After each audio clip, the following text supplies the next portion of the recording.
Hi, welcome back to Faith and Conviction, and I'm your host, Ray Harris. I want to welcome you to this week's Torah portion, and it's Torah portion 23, which is actually this year studied along with Torah.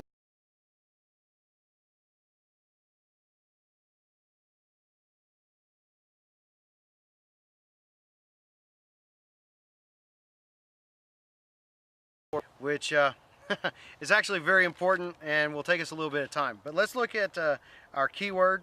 It comes from the book of Shemot, which is names in English, which we know as Exodus chapter 38, verse 21 through the end of the book. And Pekudei, if I say that right, I hope that's our Torah portion, that's our keyword, and that's what we're looking at. Now, that Hebrew word is identified with Strong's number H6485 and connects back to the word pakod. Now, Brown Driver Biggs helps us to understand it means to attend to muster, to number, to reckon, and a bunch of other definitions. Now, what's interesting is this is translated a bunch of different ways when you get into the King James Bible, and most of the time it seems to be translated as number or numbered. But there are also times that it's translated as visit or visited, and that actually becomes very important as we get down into our study when we go in and we see the Greek and how it gets worked into the New Testament. So let us actually get into this study and let's see what's going on. There are 3 verses that have this keyword for us, and the first one is found in Exodus 38 verse 21. Now, what's interesting with that verse is the way in which the Septuagint translates it is different. And then the next 2 verses will have our keyword in the Greek. So keep up with this. This is why it gets cool. This is why it gets complicated when we start studying translations and languages and all this kind of stuff. But in Exodus 38 verse 21, it has, "This is the sum," this is the King James, "of the tabernacle, even of the tabernacle of testimony, as it was counted." So the Hebrew word behind sum and the Hebrew word behind counted is this Hebrew word identified with Strong's number H6485. Now, when you get into the complete Jewish Bible, it says these are the accounts of the tabernacle of the testimony recorded. Now again, I'm shortening the verse just so we can talk about this keyword. The Jewish Publication Society says these are the records of the tabernacle of the pact, P-A-C-T, which were drawn up at Moses' bidding. So it's a little bit different phraseology, but it still communicates the same thing. However, when you get over into the Greek Old Testament, it doesn't translate it this way. It actually does more of a translation in a style the way the complete Jewish Bible will translate Exodus 38 verse 25. So it being translated into English using the Apostolic Bible Polyglot, Exodus 38:21 in Greek says, "And this was the arrangement of the tent of the testimony as was given orders to Moses." Now that's slightly different, and it is significant that it is different because it leaves out the phrase even of the tabernacle of testimony. So what happens is this is a conceptual translation, and so when you're trying to find the equivalent into the from the Hebrew into the Greek, it's a little harder. So that's why we have to go over here and look into our other 2 verses. So this is another variation of why it's so profound to study all of these translations in the Hebrew and the Greek all the way down into the English. So look at Exodus 38 verse 25. It says, "And the silver of them that were numbered," and the complete Jewish Bible doesn't say it that way. It says the silver given by the community. It completely ignores the census. However, the Jewish Publication Society, this Torah that I work from here, the silver of those of the community who were recorded, which is dealing with the census. Now, were numbered in the King James and were recorded in the Jewish Publication Society give us the English definition of the Hebrew word. And when you go into the Greek of the Old Testament, you will find that Greek word there, and it's connected by G1980. So G1980, that's our Strong's numbering on that Greek word. And that Greek word is also found in Exodus 38 verse 26. I'll have these verses on the webpage at faithandconviction.org. You can see some of these things. I'm trying to shorten it just a little bit today because I want to get into what's happening with these verses and why they're so different for us in the Greek. Now, there is, when we're dealing with Hebrew or Greek translation into English, there is a translation dynamic that takes place, and there's a constant argument about which one is better. Do we want to do a literal translation, or do we want to do a dynamic translation? Now, literal is considered formal equivalence when we do the proper terminology, and when it's dynamic, it's called dynamic equivalence. Now, you get a Bible like the NIV, it has a blend of these things. People tend to think that the King James is more formal, and you can get over into the New American Standard Bible, and it's far more formal than it is functional. So when I mean functional, I'm talking dynamic. So what does that mean? Well, it's one thing to use a formal equivalent when you're trying to take something from this language here into this language over here. And that's what we do most of the time when we're reading the scriptures. But over here, when we looked at Exodus 38 verse 21, the Greek did what's called a dynamic equivalent. The literal on it, using this English translation of the Hebrew, says, "These are the records of the tabernacle of the pact, which were drawn up at Moses' bidding." That is not what the English of the Greek translation of the Hebrew has. It says, "And this was the arrangement of the tent of the testimony as was given to Moses." So it's shortening it just a little bit to give the idea. Because when those guys who were Hebrew men who took the Hebrew text into the Greek, for some reason they believed it was sufficient to take it over into it with a dynamic equivalence.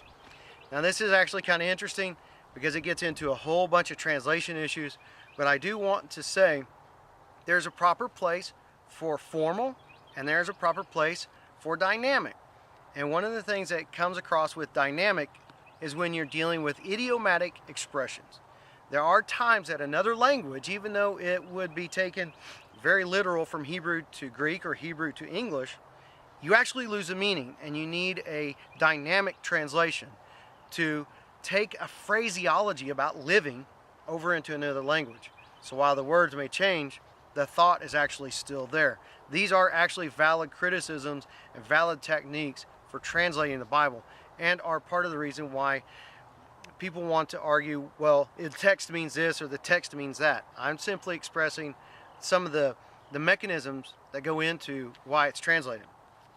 So let's go get our Greek word and take it over into the New Testament, because the Greek word used in the Old Testament is pretty powerful, and it helps us with several different things. So it's connected again to Strong's number G1980. And Thayer says that the Greek word means to look upon, or to look after, to inspect, to examine with the eyes. Okay? So when you go into eSword and you see where it's translated in the New Testament, it's in there, I think, 11 times, but 10 times it's translated as visit, visited, something along those nature. Now, that is an accurate translation of the Hebrew, and this Greek word translates the Hebrew, so you can use visit. And in the text, you can do that here in the Greek New Testament. However, remember, there is the idea that this Greek word means count, because Hebrew meant count. So what do we do when we come over into the New Testament? Now, here's what I want us to go to. Acts chapter 6, verse 3.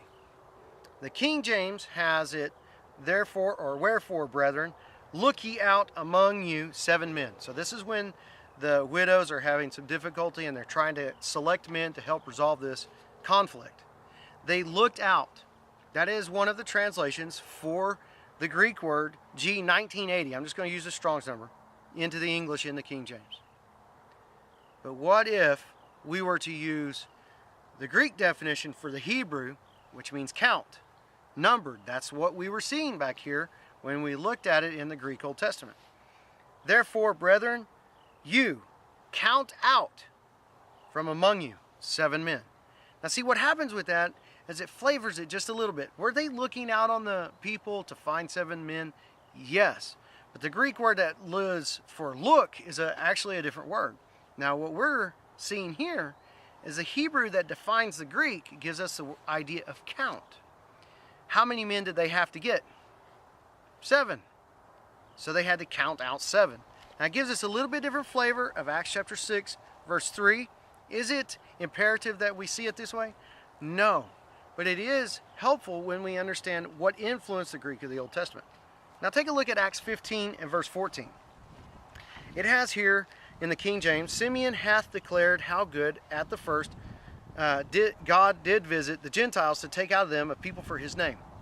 But that did visit, if you look at that Greek word, that's the Greek word for our Torah portion back here. Now what if you take that and you use the word count or number?